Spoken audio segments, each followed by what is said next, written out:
I think for everyone, up to a certain age, you should try and do things for living. It happened. Hanglaatherium happened like an accident. See, I think one of the things that has connected the whole country is food, and it took us almost 3 years to come to this decision that yes, Foodka can also dislike. If if I am not liking something, there is no need to say wow. The toughest phase of my life, actually, Bangladesh. Whatever Bangladesh today we see, the Bangladesh in 2000, year 2000 was not like this. Welcome to another brand new episode of Twisted Truths. In today's episode, we are delighted to welcome Mr. Sunando Banerjee, a passionate foodie, avid traveler, and the innovative mind behind a successful digital marketing agency. Mr. Banerjee will bring a unique blend of flavors to our discussion. Join us as we explore the intersection of his culinary adventures, wanderlust, and the dynamic world of digital consultancy. Not to forget his entrepreneurial ventures. Hello everyone. Welcome to another episode of Twisted Truths. Today we have with us Sunando Banerjee. Sunando da. Hello Sunando da. Welcome to the show. How are you feeling? I'm feeling good. I'm feeling good seeing the whole thing about it. Really? Yeah, I mean, you find it fancy? Well, a bit. Oh, thank you. Why not? I mean, I have worked in a YouTube channel which was not at all fancy, running on the street. I don't believe it. Yeah. In fact, there's a fun trivia. Let me give you a fun fact. Yeah. So I think it was the first or the second episode of the first season, the biryani episode. Second episode. Yeah. So so you had gone to India restaurant as well. Of course, yeah. So we met there, and after that, so many years later, we are meeting. So it was not fancy at all. It was the way you're doing it and everything. Yeah. See, we were absolutely unplanned. We never had a script. Of course, with me, it is impossible to have a script. So since you've started talking on that front, so right. My first question to you would be, how did it actually happen? And did you see it, growing this big and taking this shape and getting all the love that you are getting? No. 100% no. No and yes, I would say. I mean, so I think the whole concept came from Mir. Actually, Mir always wanted to get into a different format, and I'm so happy that he is probably one of the most successful in this digital format right now. Yes. So, but of course, he always wanted to venture into different things, and food is something which is a common interest. Yeah. So, in fact, I made Mir on food because he was a customer. Okay, at your restaurant. Yeah. And so that's how we met, and then we started discussing, and then we felt that let's have somebody who knows about food but probably not a very regular face right now. So that is how we kind of zeroed down to Indrajit Lahiri at that time. So it was very fun. I mean, for us, it was pure fun. And it was very impromptu, as you're saying. It was very impromptu. We always used to have a kind of a broad storyline. Broad storyline in the sense that we used to know like what we are going to do and how we are going to do. Sorry, not how we are going to do. We knew that, okay, this is something that we are going to do. Few of the things that we have decided that we'll never criticize. Okay. Will not criticize because we are not critics. Right. We love food, right? And everybody has their own palate. Right. And everybody has their likings, dislikings. Okay. And it took us almost 3 years to come to this decision that yes, Foodka can also dislike. If I am not liking something, there is no need to say, wow, this is fantastic. There is no need. I mean, I think in the digital format, it is always better to be very truthful to your audience, and that's something that we have decided. But again, I mean, when we started, we never really thought that it would go that way. And why yes is that yes, there was always a wish. Whenever you start something, you always wanted to see it big. Obviously, we all want that. Yeah. So that's something. Of course, we had the ingredients in place. we have the most fabulous person um, as as a host or as a pillar Right. in it, which is Right. Mir himself. And he is a very different person to work with. It was fun, but we never had a dull moment in Foodka while doing it. Right. Yes, we had a lot of dull moment watching looking at how people have reacted in some of our episodes, of course. Not dull moment, But I I'm would sure it was say. more of love because It's pure love. from the outset that we see, because obviously we as Yes. viewers, we don't go through all the comments. Yeah. We watch the video, we might scroll down through few comments at Right. large maximum, and all we see is love. Yeah, it was, I mean, absolutely, because see, I think one of the things that has connected the whole country is food. Absolutely, yeah. And if I remember, like, I always say this, I have traveled 56 countries in my life Okay. for Wow. work. Okay. If you ask me to figure out about, or if you ask me to remember any of the countries apart from the famous one, Right. I immediately connect it with the food that I had over there, Right. because right. to me that's the connection. Yes. That's the connection with the, so if we, I had been to Iran. Now, what I liked about Iran, okay, if I have to write about it, then probably I would write the Iranian girls are very beautiful. But if I have to really recollect Iran, I would be recollecting the amazing food that I had there. Absolutely brilliant. Same goes with Orissa, and same goes with US probably. So it's like wherever I had been, I have explored food. Same goes with Mir. Same goes with Indrajit. So that is the common connection that we had. Right. And Mir, I mean, of course, today the amount of effort he has put in terms of reducing is commendable, but he is, I tell you, this is on camera, I can tell you that he is a great food lover. He loves to eat. He enjoys. So when we started Foodka, we used to actually have everything. Have everything as in? Have everything in the sense, probably when you have seen us Yes. in India, Yes. we never used to waste food actually. Whatever is in the plate, yeah, we yeah. used to Finish finish everything. it. Yes. Okay. Later on, we understood that if I, so suppose I'm having a shoot where I'm covering say 5 restaurants Right. in a day. In a day, yeah. So probably I am ending up eating in 5 places. Right.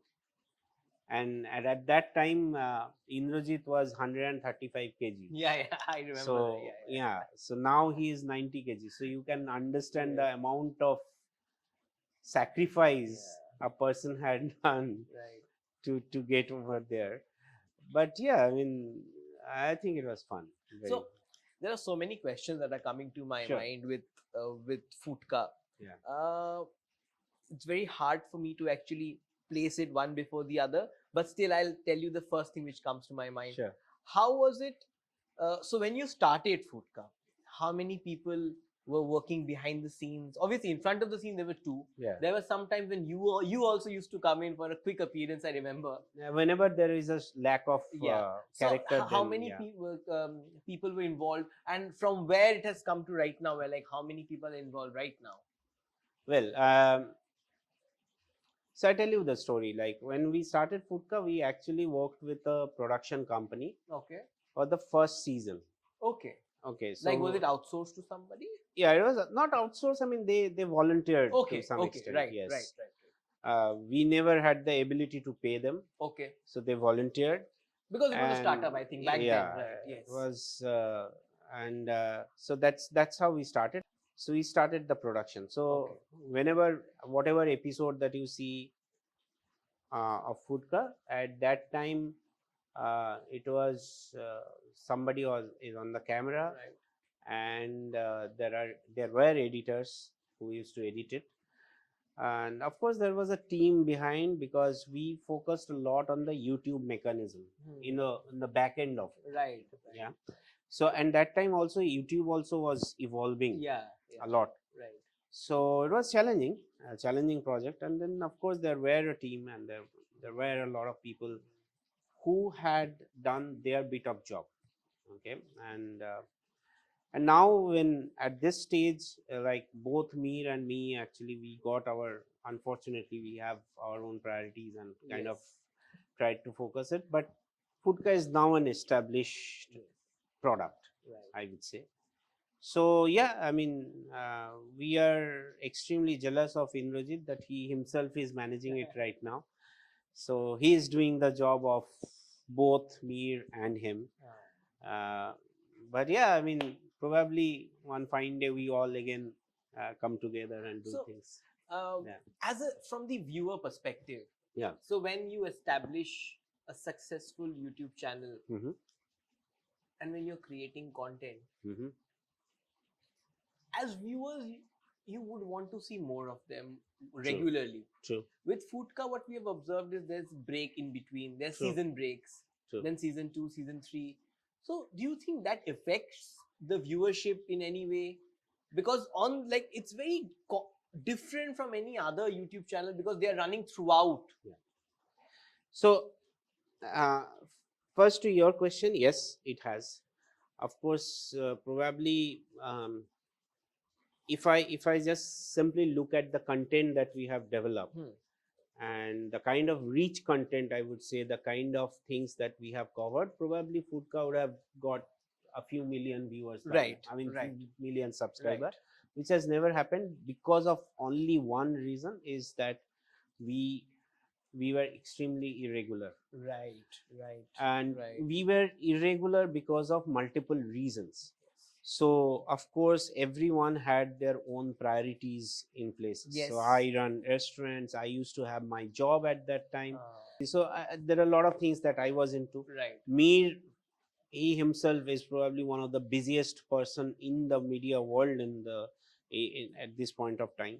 Indrajit had his own IT company. Yes, yes. And so he was also having, so it happened many times that there was a shoot which was planned, but then somebody, so I could at least miss some of the things, but if The Indrajit hosts, they can't. yeah, so they cannot. So that has definitely impacted a lot, and that is probably one of the reason for which we have decided let Indrajit take it out, because he right now he is focusing on it and he is coming up with regular episodes. And I see that in and YouTube, unfortunately or fortunately, it runs with certain algorithm where regularity is something which you cannot change. So I mean, since you have also started, I think one of the things that you should do is that if you decided on an interval, do not change that interval, even the time of releasing the episode, do not ever change it. So if it is say every Friday, then it has to be every Friday. If you think that okay, 2 episode every month, fine. And this is something that I tell everyone who is getting into YouTube, is that have a bank ready, then get into it. Right. Do not start working on it once you are into it. At least you have 2 months content with you, and then you start the channel. Right. By the time you start the channel, you should start shooting for your 3rd month, 4th month. And this is something that we always have planned. We are extremely good in giving consulting. When it comes to us, we were not that good. So, and how was it working with Mir behind the screen? Well, it's an experience by itself. I think okay, there are 2 aspects of Mir. Okay, one is that he is a great friend. Right. I mean, he's a friend that you aspire to have. Right. So yeah, we had a lot of very candid time. We had our own emotional ups and downs, of course, like every other human being. But having said that, when it used to come to work, I have never seen such a passionate person in my life. I mean, I'm considering myself also, I'm very passionate about work, but I have seen a different kind of passion in him. I mean, I have seen this man, and now as the whole world knows that he has also gone through a lot of emotional phases which were very very, he had been a patient of depression, so of course he had gone through, but I have seen that even in that emotional turmoil, when a person is going through certain pain, if there is a shoot, I could not recollect a single shoot that was cancelled because of me. Wow. Never, never. That man used to go to Radio Mirchi at morning, I know. Yeah. and he used to go and clean his table. I mean, we used to kind of irritate him because of this. I mean, we used to tease him that meat shop hoyeche to, like clean hoyeche to. So he is very particular about everything has to be in places, everything needs to be in right places. So he used to go clean the desk, then till 11 o'clock he is working in radio, and then immediately change into the character of Bhaipo and Foodka. And I have also seen that even after that probably he has a show to attend, and then he has a different a character over there. I've seen like this extreme passion, and you see at the end of the day, say I'm right now 50, I'm touching 50. So at this age I have realized one thing, that there are only two kinds of people: one who are successful, the two who are not. And the one who are successful, they love their work. It is not possible that you are good in a work which you don't love. Right. You are good in something. So I think with radio also, till the time he loved radio, he did it. You did it for the longest time. The longest time. Yes. And I don't know, probably it is a record in India. I think Jituraj is one person who is still doing it in Bombay. But apart from that, I don't really know anybody who is doing it for so long. And then morning show for so many years. Okay, so he did it because he loved it. The time had come when he probably was not feeling that much attached, so he left. Because that's how you do justice to your work. Because if you don't like something, you should come out of it. So that's how, I mean, and he's, having said that about work, about personal thing, he is a how do I describe him? He's like an atom bomb. He can destroy everything. Like he can destroy with his creativity. He's great fun. It's great fun working with him. Working with him, doing nothing with him is also fun. Right. Nothing, absolutely nothing. There were days, and I was so fortunate that we have spent hours and hours talking about Mithun Chakraborty. Okay, we have spent talking about rubbish songs for hours. We joked about almost everything in life, and yeah, that's it. I think that's how friendship are made. Like there is, yeah. So we've already talked about how you've established a successful YouTube channel. Not me. I mean, all of you have established a successful YouTube channel, and now YouTube is now seriously, it's already started to consider, now it's being considered more as a very stable career for a lot of young individuals, as well as individuals who want a new lease of life, who are starting afresh. There are so many channels out there where people have started after 40, 50, 60. So age is just a number.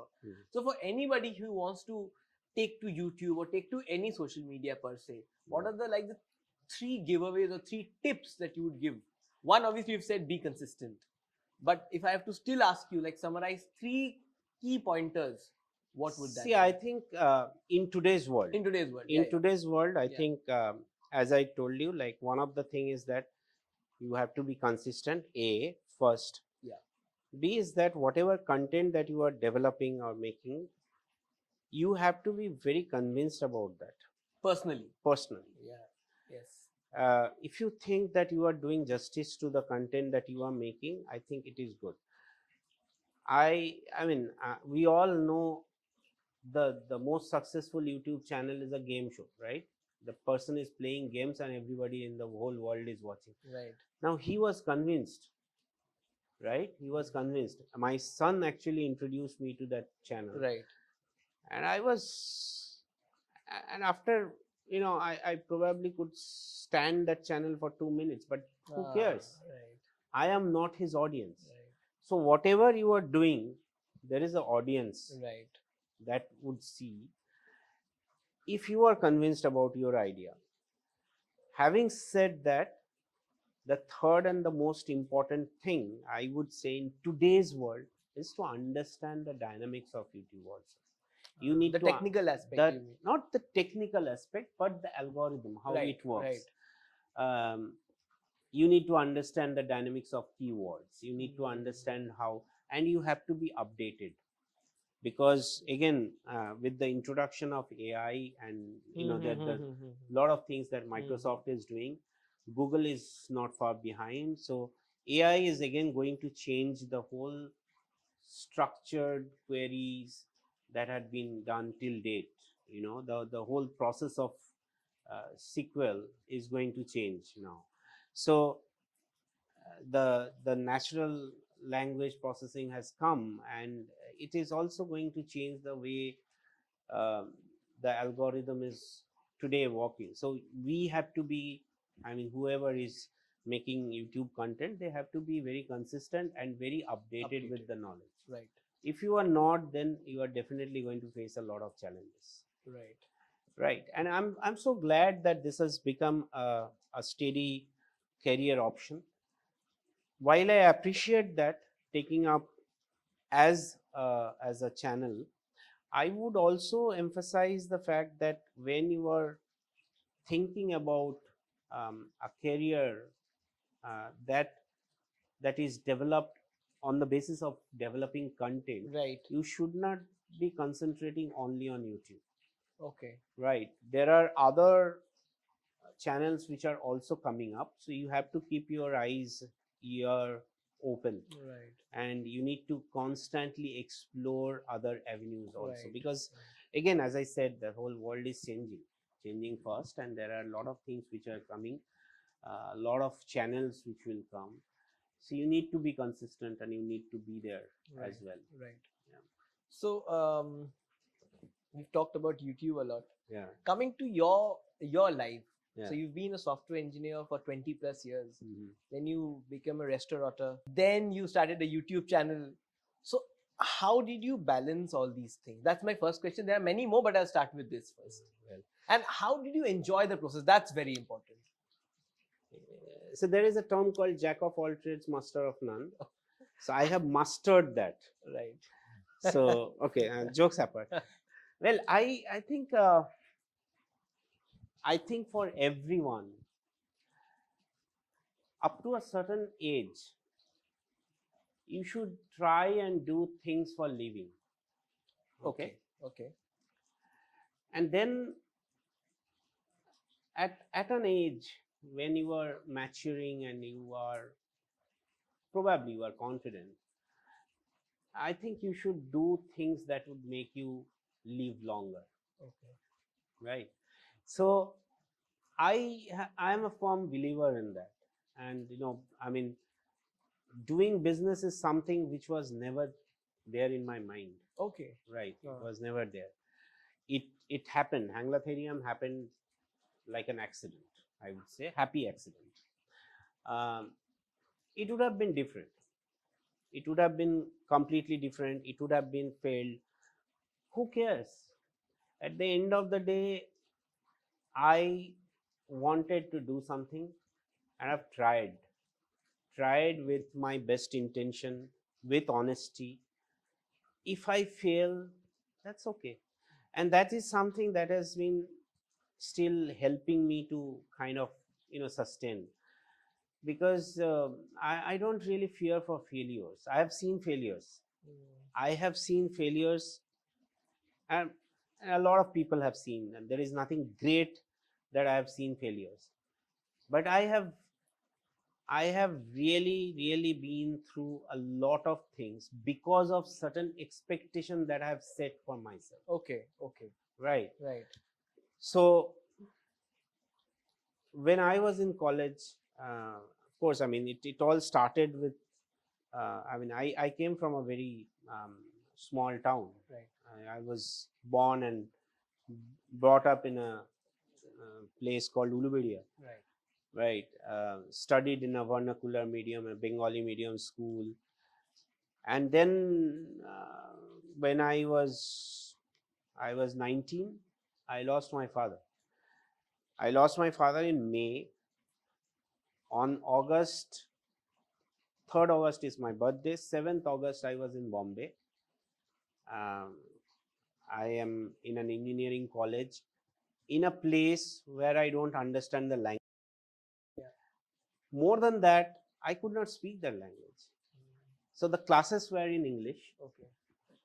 And we, thanks to our government at that time, we started learning English from class 6. Right. So I went to Bombay in an engineering class. I was studying mechanics. I wanted to ask a question to my professor, and I was framing my question. How do I say, like, it is, I would say, or I will, and I'm framing the grammar. By the time I frame my question, the class is over. So it went for almost 7-8 days. I was getting depressed, and thanks to one of my friends, if he's hearing this, he stays in San Francisco now. His name is Dushan Pota. So we used to take the same bus to college. So one fine day he said, "Dek, तुझे हिंदी नहीं आता है, that is fine. तुझे English नहीं आता है, तुझे बोलना नहीं आता है, तुझे लिखना आता है, तुझे बोलना नहीं आता है, this is fine because this is not your mother tongue." Right. So if you are saying something in English, don't think about whether it is right or wrong. Think whether you can communicate. And that particular day has changed me forever, because I felt that it is important to communicate. So not necessarily I have to be, and this is how, in mostly in Bengal or Right. any rural place where you are brought up, especially in India till now, because of our colonial structure, because of the upbringing that we have, we still laugh at people who cannot speak English properly. Yeah, we do. Yes. Yes. We laugh, right? Yes. And some way that has made a lot of people, and I'm thankful that nowadays a lot of Hindi speaking people are becoming popular. A lot of people from the vernacular medium are making a mark in the world, which is good. But in our time, it was very very rare, because people used to laugh at them. But Bombay was a different place. Right. Bombay was not like that. Bombay never used to laugh at me. So I think Bombay has changed me a lot. Good. So after after that time of my college, and of course, I'm coming back to the different phases of difficulties of life. Of course, I had gone through a lot of lows, because there are many things actually that happened with me that today I realize it much better, that I did electronics and telecom engineering. Right. Why I did it?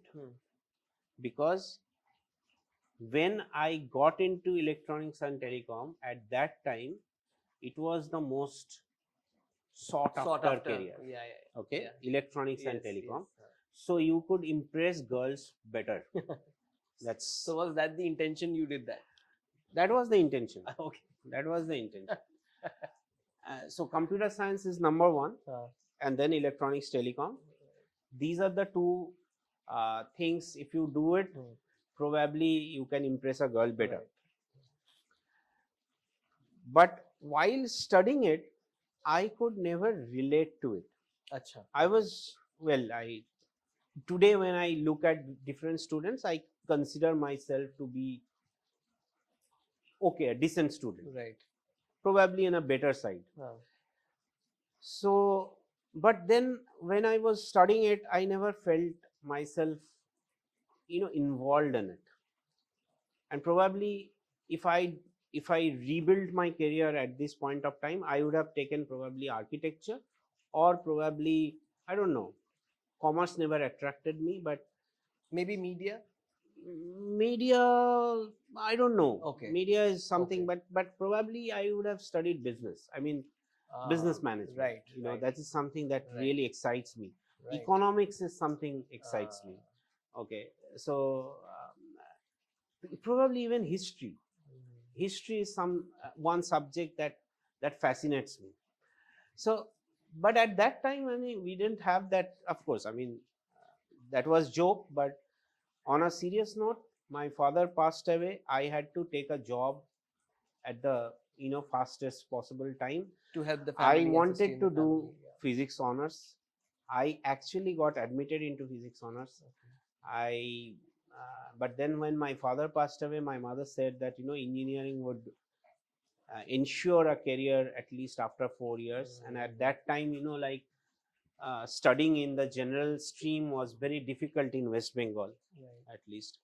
So yes, engineering was a good option. But while studying, I felt that no, it's not really working for me. And then my fellow students, my batchmates started getting good jobs, and I was jobless. I went through a lot of frustration, you know, both personal life, professional life have not started actually. People, all my cousins were doing very good in their academics, and I was slowly thinking that I'm going down and down and down. Nothing is working. Like typical Bengali households, they have been, their people have been taught to be good in studies.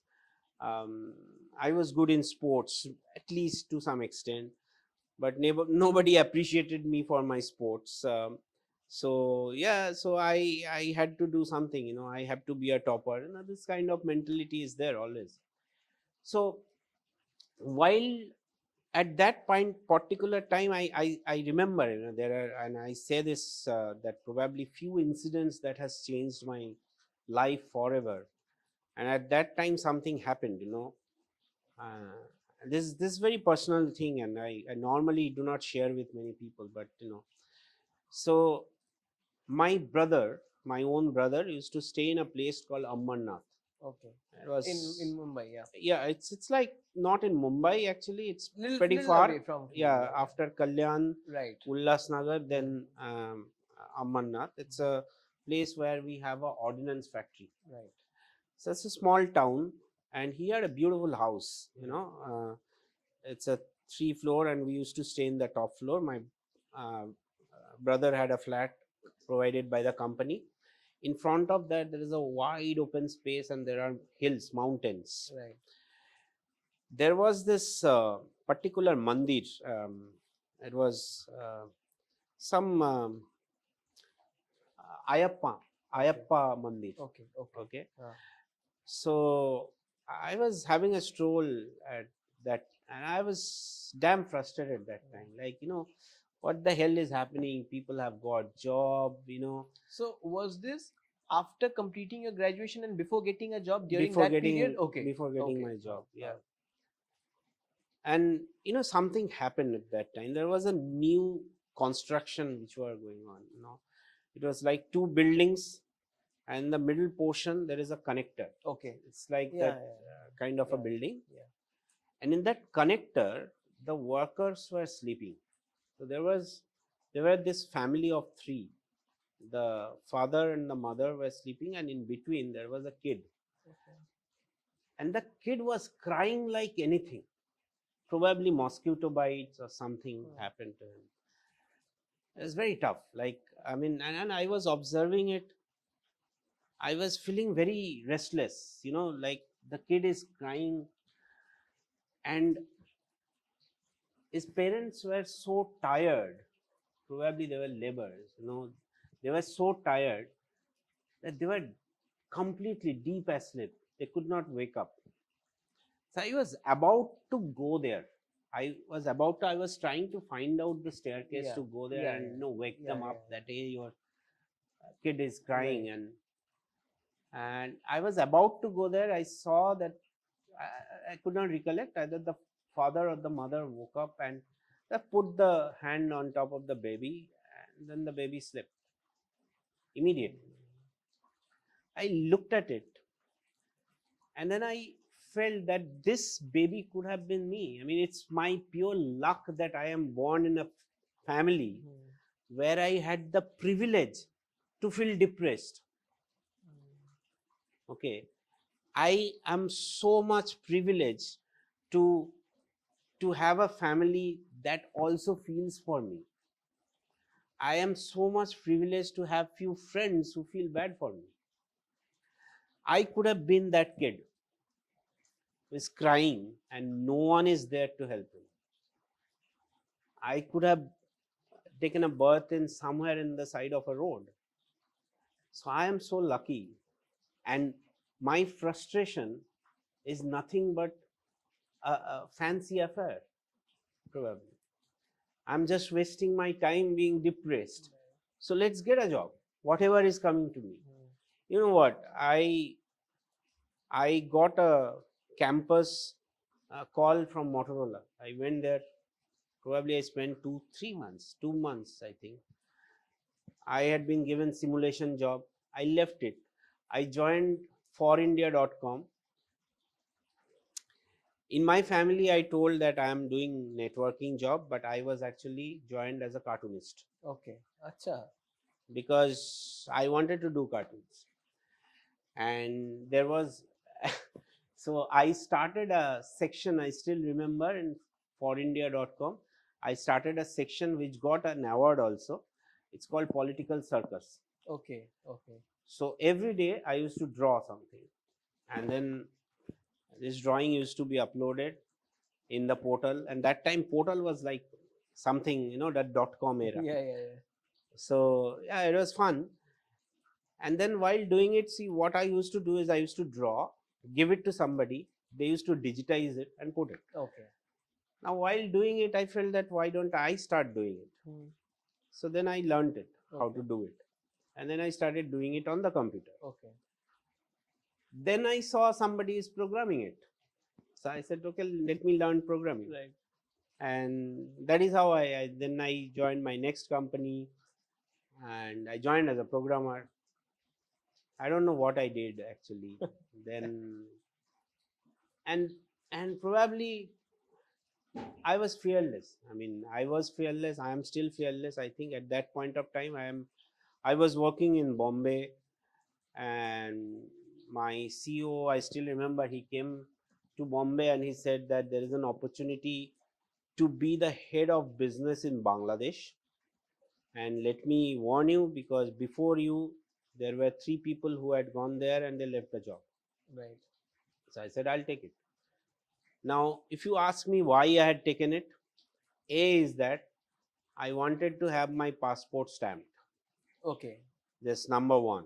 It was like your first passport stamp. Right. Priority. Okay. Number one, Okay. I wanted to get my passport stamp. Priority number two, I felt Bangladesh is closer to Kolkata than Bombay. Right. Obviously, yes. And if I stay another 2 years in Bombay, I would be a Bombayite for my whole year, for my life. I would never come back. Because I have seen so many people got settled down in Bombay, and I always wanted to come back to Kolkata. Don't ask me why. I have to ask you. No, I really don't have any answer to that. Okay. Because all my friends, my family member at that point of time, they felt that I just screwed out my career. I care a damn. So I went to Bangladesh, the toughest phase of my life actually. Bangladesh, whatever Bangladesh today we see, the Bangladesh in 2000 was not like this. Okay. How was it? Extremely anti-India. Okay. Extremely, the political situation was very, very difficult to sustain. There were days when I came back to my office and I saw everything is broken. And of course, I was not fortunate enough to get the right kind of friends, the right kind of association probably at that time. Right. And so it was not a very happy situation, situation, but very challenging. That phase of my life had taught me a lot of things. how to deal with extreme pressure. And then, one fine day I just felt like leaving because I had a fight with my boss on a very trivial matter. And at that time, I was like that. I didn't feel like working, so I left. I left at when my son was about to born, and I came back to Kolkata without a job. Okay. I didn't tell my wife though. Mm. I said that I'm on a holiday. Okay. But again, I was fortunate. I met some people who felt that I'm good enough to work with them, so they offered me a job. So I got a job in Kolkata. I started working in TCG, the Chatterjee Group. Yeah. So and I made great friends actually. So I've been extremely fortunate to have great friends. I mean, wherever I have worked, wherever I have joined. So yeah, they joined, and unfortunately the company was going through a very tough stage at that time. And so after I think 1 year or some months, I had to leave, and again I got a job, and that's how my journey into ERP started. Right. And it continued for 20 years. So it's the journey that had shaped me whatever I am today. So, to conclude the session, I'll have two more questions for you. Sure. One is, how do you think the youth of today should think when they are on their way to become entrepreneurs? This is specifically for the entrepreneurs I'm asking. What are the do's? What are the don'ts? I think today's youth are much more smarter than what we used to be. Okay, they know more than that. I think. I mean, I interact with. I try to interact with younger people than people of my age because I feel very stagnated there. And what I see is that you guys are much more advanced when it comes to entrepreneurial skills. Probably a time would come when people in the middle class segment also start encouraging their kids to be entrepreneurs. Right. Um, my son is doing second year of engineering. I have to learn how to tell him not to get prepared for the interviews of Facebook or Google rather than how to start a Facebook and Google. And if that starts from our household, the whole concept would change. I belong to a generation where if I am walking down the street with my mother, and if one of our ex-students come, my mother used to be a teacher, if one of our ex-students come and say, Didi, I saw your son in and he runs a restaurant, my mother, at least few years back, she used to scream and say, no, he is an engineer. Okay. So I think it is quite acceptable from my mother. But if I do the same thing, I have seen my friends who get upset when their son or daughter don't get 98%. This is such a sad state where we are staying, where people are judged by the number that they score. I think this whole numbering system should go. And then there would be a situation where every house would have entrepreneurs. People should be known for their skills, the way they talk, the way they give importance to others, the way they hear. People are not listening more. I would recommend people to listen more. I think that is how people should be judged. A person should be judged whether he's paying right amount respect to elders. uh, I think that is how people should be judged, not by mere numbers. I had been judged for a long time because of the numbers that I've scored. I went for a very prestigious company. I won't take the name of that company. I was approved in all the layers, all the levels. And at the HR interview, I had told that we cannot take you because your 7th semester marks were not up to the mark. And I told her that if I had known that time that I would have given an interview in your company, I would have scored good marks in my 7th semester also. Now, this is what the structure is. This structure is changing, thankfully. And I think the atmosphere should be introduced in all levels, where teaching should be done by examples. We had been taught, I'm not sure about your science courses, when we learned the structure of atom, instead of learning the structure of atom, we actually learned the history of structure of atom. We started from what Avogadro's principles did, then Rutherford came and he did this changes, then Neil Bohr came and he came. It's not needed. I don't have to learn the history of how atomic structure has been depicted by different scientists. Absolutely. In different times. I have to learn how the nucleus is and how the electrons are moving around it. That's what I have to learn. Right. I don't need to learn the history of science. Right. Then I would learn it in history. Right. Right. So of course these are things which I dream to have, and I'm sure a day will come when we would be learning, or we would be acquiring knowledge rather than we will be studying for marks. Yeah. My final question to you would be, how important is Amitabh Bachchan in your life? Oh, you are saying Amitabh Bachchan? Yes. I'll tell you a story. Okay. That's the most embarrassing story of my life. Okay. It's so I was in Bombay. I was working in a company called NetGuru, and our office was at 241 Hill Road. If you are familiar with Bandra, 241 Hill Road is exactly opposite to the studio. The Mehboob studio. Mehboob studio के gate के एकदम opposite side में there is a development credit bank, and on the first floor is Tahir Hossain's office, Amir Khan's father, and the second floor used to be our office. So we used to go to the Mehboob studio for having our lunch. And at that time, Amitabh Bachchan was doing films like Mrityu Datta. Okay. I have seen the movie in theater 3 times. So you can understand what kind of fan I am. Like Mrityu Datta is a movie I'm sure Amitabh Bachchan have not seen also. Okay. But I have seen it thrice. So people used to tease me. Amitabh ka fan, Amitabh ka fan. So we used to learn at that time कि कौन सा दिन में Amitabh Bachchan आया है, because there used to be 2 guards. Okay.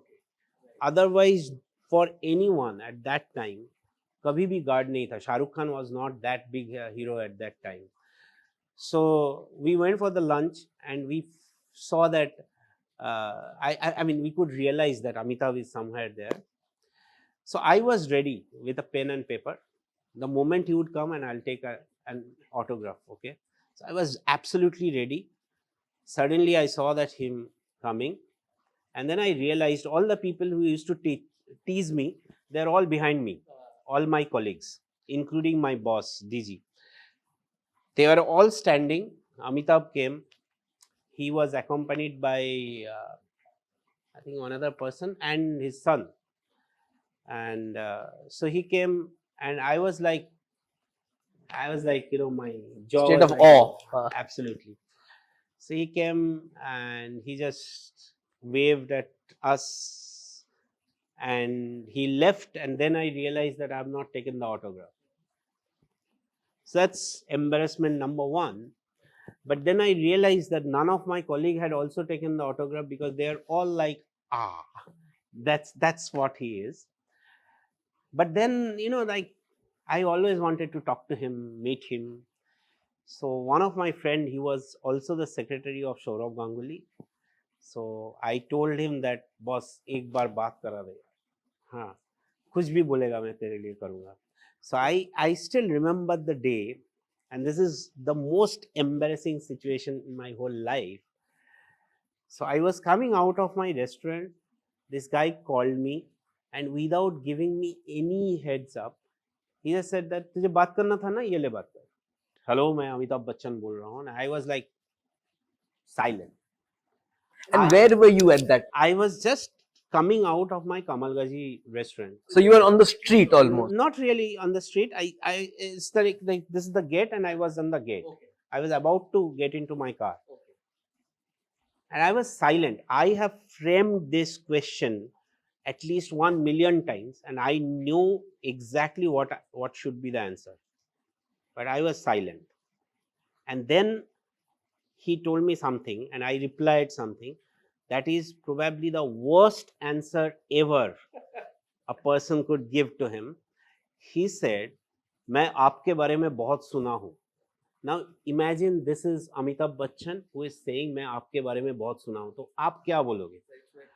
It's my pleasure, etc., etc. You know what I answered? I paused for a few seconds and then said, आपके बारे में भी बहुत सुना हूँ. I think this is the worst answer a person could, and I normally tell people that I'm a very smart man. So that fine day, I have realized that I'm the dumbest person alive. I feel like killing myself at that time, but I told him, आपके बारे में भी मैं बहुत सुना हूँ, to Amitabh Bachchan. And after that, I think he also got shocked. I mean, is a human being finally, or probably he had heard worse answer than this. Or maybe because the superstar, he is the great man. I think he understood that this poor fellow is a big fan, and he got confused. Yeah, I was actually. I was, and then I said, and then he said that I want to come and meet you in your restaurant. I was again silent. And then finally, I think he got bored and said, "ठीक है, आप ठीक रहेंगे." I said, "Okay, sir." And then I felt that, oh my God, what I did. I should have told him that I have seen मैं आज़ाद हूँ probably 175 times. I could have told him that I have seen him, all his movies. I had so many things to tell him, but yeah, probably someday. But yeah, that's the most embarrassing situation. Well, thank you so much, Thank Sunando, for coming here. Thank you so much. I would request you कि you write a small note for the entire team for me, a blessing, a good luck note. Okay, good. If you can read it out to the camera there. So do what you love, never do things that you don't like. All the best. Thank you so much, Nanda. Thank you.